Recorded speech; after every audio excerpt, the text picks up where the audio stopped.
Hypertension में हम कौन सी ड्रग यूज़ करते हैं वो देखने लगे। हाइपरटेंशन होती है जिसमें ब्लड प्रेशर इंक्रीज़ हो जाता है। अगर हमारे पास 120 से ब्लड प्रेशर और 130 से कम हो तो ये एलिवेटेड होता है। 130 और 140 के दरमियान हो तो इसको हम स्टेज 1 कहते हैं, और 140 और 190 के इक्वल या इससे ग्रेटर हो तो हम इसको स्टेज 2 हाइपरटेंशन कहते हैं। अब ड्रग कौन सी यूज़ होती है हाइपरटेंशन में? डायूरेटिक्स यूज़ होते हैं सिम्पैथोपेलेजिक ड्रग्स में, जिसमें हमारे पास अल्फा और बीटा रिसेप्टर ब्लॉकर्स होते हैं, नर्व टर्मिनल ब्लॉकर होते हैं, गैंग्लिया ब्लॉकर होते हैं, सीएनएस सिम्पैथेटिक आउटफ्लो ब्लॉकर होते हैं जिसमें क्लोनिडीन आता है। वेजोडाइलेटर में हमारे पास वही ओरल वेजोडाइलेटर जो से हाइड्रालाजिन, कैल्शियम चैनल ब्लॉकर, नेफिडिपिन, पार एंट्रल वेजोडाइलेटर जो है नाइट्रोप्रोसाइड, और एंजियोटेंसिन एंटागोनिस्ट में एस इनहिबिटर, एआरबीज और रेनिन इनहिबिटर में अल्सकायरिन।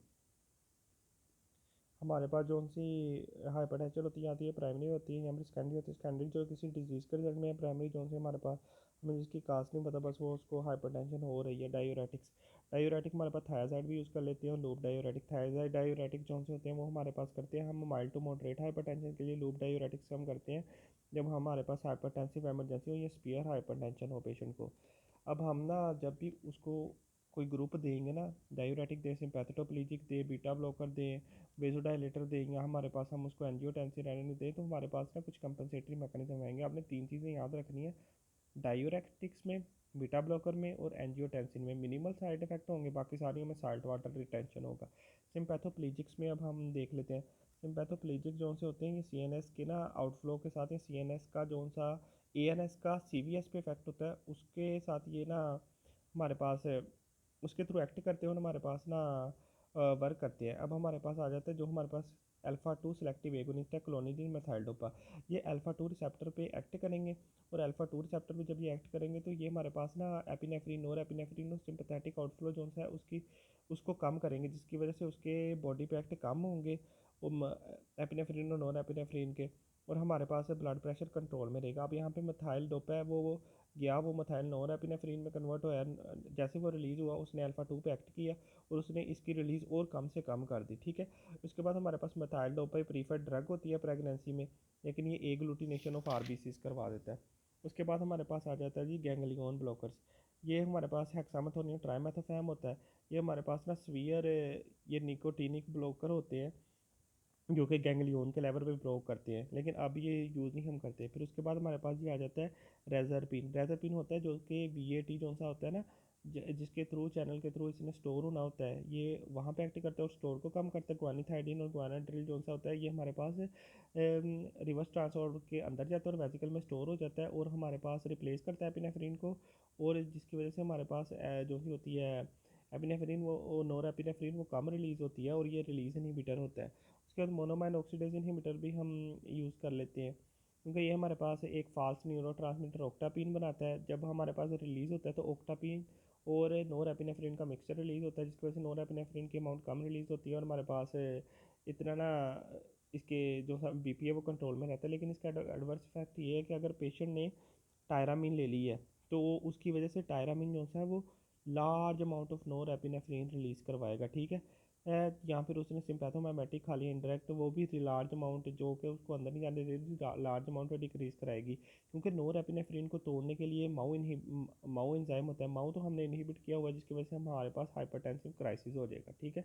माओ इनहिबिटर की ये होती है हमारे पास ड्रग इंटरेक्शन।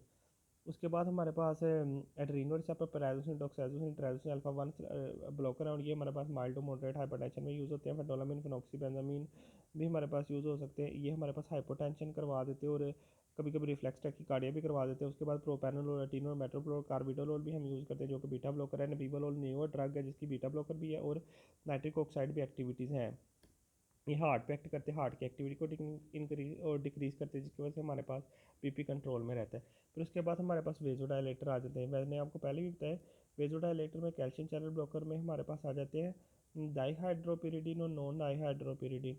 डाईहाइड्रोपिरिडिन होते हैं जो से हमारे पास हार्ट पे एक्ट करते हैं, नॉन डाईहाइड्रो हार्ट पे डाईहाइड्रोजन से वैसल पे एक्ट करते हैं, एल टाइप कैल्शियम चैनल को ब्लॉक करते हैं।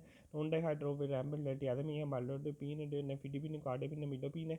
ये हमारे पास जब होते हैं कैल्शियम जो होता है उन चैनल को ब्लॉक करेंगे तो कैल्शियम का इन्फ्लक्स कम होगा, जिसकी वजह से हमारे पास वैसल वैसल जो सी है वो रिलैक्स रहेंगी, और हमारे पास हार्ट की जो सी एक्टिविटी होगी वो भी कम होगी, जिसकी वजह से हाइपरटेंशन में यूज़ होते हैं। अगर एडवर्स इफेक्ट है कार्डियक डिस्ट्रैक्शन, कॉन्स्टिपेशन और डीमा, फ्लशिंग, रिफ्लेक्स टैकीकार्डिया, हेडेक वगैरह इसके एडवर्स इफेक्ट होंगे। उसके बाद हमारे पास आ जाते हैं जी हाइड्रोलाजिन, मिनॉक्सिडिल वगैरह। हमारे पास सबसे पहले आ जाते हैं जी इसके मैकेनिज्म वेजोडाइलेटर के क्या होते हैं। कैल्शियम चैनल ब्लॉकर हमने देख लिए, यहाँ ये नाइट्रिक ऑक्साइड रिलीज़ कराएंगे, उसमें आ जाता है नाइट्रोक्लोराइड हाइड्रोलाजिन। या ये हमारे पास स्मूथ मसल में पोटाशियम चैनल को इंक्रीज कराए ओपन कराएंगे, जिस पर हाइपरपोलराइजेशन आ जाता है, जिसमें मोनोक्सिडिल डियाज ऑक्साइड आ जाता है। तो हमारे पास यहाँ पे D1 रिसेप्टर फिनाइलोडोपाम जो है उस पर फिनाइलोडोपाम D1 रिसेप्टर पे एक्ट करेगा, हाइपरटेंशन को कंट्रोल करेगा। हाइड्रोलाजिन जो होता है हमारे पास ये नाइट्रिक ऑक्साइड को रिलीज़ करवाता है, जिसकी वजह से हमारे पास साइक्लिक जीएमपी के लेवल इंक्रीज होते हैं, जो कि फॉस्फोराइलेट करता है माइसिन लाइट चेन के को, जिसकी वजह से हमारे पास जो से मसल्स है वो रिलैक्स हो जाते हैं। हाइड्रोलाजिन जो सा होता है इसका एडवर्स इफेक्ट होता है, ये लूपस करवा देता है। मिनॉक्सिडिल जो सा होता है हमारे पास सीवियर हाइपरटेंशन में हम यूज़ करते हैं, जो कि मिनॉक्सिडिल सल्फेट में करता है। और ये हमारे पास आपको जैसे पहले बताया पोटाशियम चैनल ओपनर होता है, हाइपरपोलराइज करते हैं, इसकी वजह से मसल को रिलैक्स करवा देता है। मिनॉक्सिडिल जो सा होता है हम बैलेंस में हेयर ग्रो करने के लिए भी यूज़ करते हैं। ये जो है ना नाइट्रिक ऑक्साइड, डियाज ऑक्साइड, फिनाइलोडोपाम, ये हमारे पास हाइपरटेंसिव इमरजेंसी में यूज़ होते हैं, ये हम आईवी देते हैं। ठीक है, तो नाइट्रोपोरसाइड है, ये आपको अंजाना में बताया था साइक्लिक जीएमपी के लेवल को ज़्यादा करेगा। डियाज ऑक्साइड पोटाशियम चैनल को ओपन कर देगा, जिसको हाइपरपोलराइजेशन। फिनाइलोडोपाम जो है ये हमारे पास D1 रिसेप्टर पर करेगा, और ये तीनों हमारे पास हाइपरटेंसिव इमरजेंसीज में यूज़ होते हैं। उसके बाद हमारे पास जो सा होता है ना डियाज ऑक्साइड, ये हमारे पास रिलीज को कम करता है, जिसकी वजह से ये हाइपोग्लाइसीमिया में भी यूज़ हो जाता है। फिर उसके बाद हमारे पास एंजियोटेंसिन एंटागोनिस्ट है, और रेनिन इनहिबिटर है। एंजियोटेंसिन एंटागोनिस्ट में हमारे पास सबसे पहले अगर हम देखें तो हमारे पास एंजियोटेंसिनोजन को एंजियोटेंसिन 1 में कन्वर्ट होना है, उससे अल्सकायरिन है ना रेनिन इनहिबिटर, वो इस कन्वर्जन को रोकेगा। जब इस कन्वर्जन को रोकेगा तो एंजियोटेंसिन 1 नहीं बना, जिसकी वजह से एंजियोटेंसिन 2 नहीं बनेगा, एल्डोस्टेरोन नहीं बनेगा, और हाई हमारे पास ब्लड प्रेशर है जो कंट्रोल में रहेगा। एस इनहिबिटर जो है एंजियोटेंसिन कन्वर्टिंग एंजाइम को इनहिबिट करेंगे, एंजियोटेंसिन 1 से 2 नहीं बनेगा, जिसकी वजह से एल्डोस्टेरोन वगैरह नहीं बनेगा, और ये जो से होंगे ब्लड प्रेशर जो है वो कंट्रोल में रहेगा। उसके बाद हमारे पास आ जाता है AT1 रिसेप्टर ब्लॉकर, ये जो है एंजियोटेंसिन 2 को अपने रिसेप्टर पे एक्टिव नहीं करने देगा, जिसकी वजह से हमारे पास इसके इफेक्ट नहीं आएंगे, और हमारे पास जो है पेशेंट वो हाइपरटेंशन उसकी कंट्रोल रहेगी। अब हम इसके ना देख लेते एस इनहिबिटर के एडवर्स इफेक्ट हम देख लेते हैं कि मतलब यहाँ फिर एडवर्स इफेक्ट इसके क्या क्या होते हैं। ठीक है, एस इनहिबिटर के एडवर्स इफेक्ट में अगर देखा जाए, एस इनहिबिटर के नाम होते हैं कैप्टोप्रिल, एनाप्रिल वगैरह। कैप्टोप्रिल से आपने याद रखने कफ, एंजियोटीमा, प्रेगनेंसी में टेराटोजेनिक हाइपोटेंशन।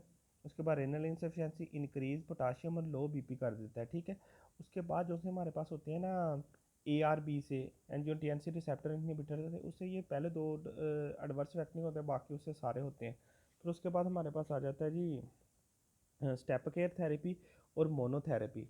ठीक है, स्टेप केयर थेरेपी में आप स्टेप केयर थेरेपी में सबसे पहले लाइफस्टाइल चेंजेस आगे आपने याद रखना है, देव डायूरेटिक्स, एस इनहिबिटर या ARB, और वी से वेसोडाइलेटर्स। ठीक है, उसके बाद हमारे पास मोनोथेरेपी में आपने याद रखना है ACE inhibitor, calcium channel blockers, combined calcium and combined alpha and beta blockers, और ARB भी इसमें होते हैं। चार हमारे पास हो गए, ACE inhibitor, ARBs, calcium channel blocker, combined alpha and beta blocker, और लिपन में हमारे पास ये डायूरेटिक्स भी लिखे हुए हैं।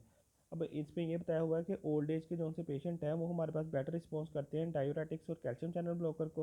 हाइपरटेंसिव एमरजेंसीज में हम क्या करते हैं, पेशेंट को पावरफुल वेजोडाइलेटर भी देते हैं, जो IV देते हैं, नाइट्रोपरसाइड, फाइलोडोपाम, डियाज ऑक्साइड, और उनको कंबाइन करते हैं डायूरेटिक्स से, ये लूप डायूरेटिक्स, और उसको बीटा ब्लॉकर भी देते हैं। तीन चीज़ें देते हैं हाइपरटेंसिव एमरजेंसी में, एक पावरफुल वेजोडाइलेटर, उसके साथ जो कि IV लगते हैं, उसके साथ लूप डायूरेटिक, और उसके साथ बीटा ब्लॉकर।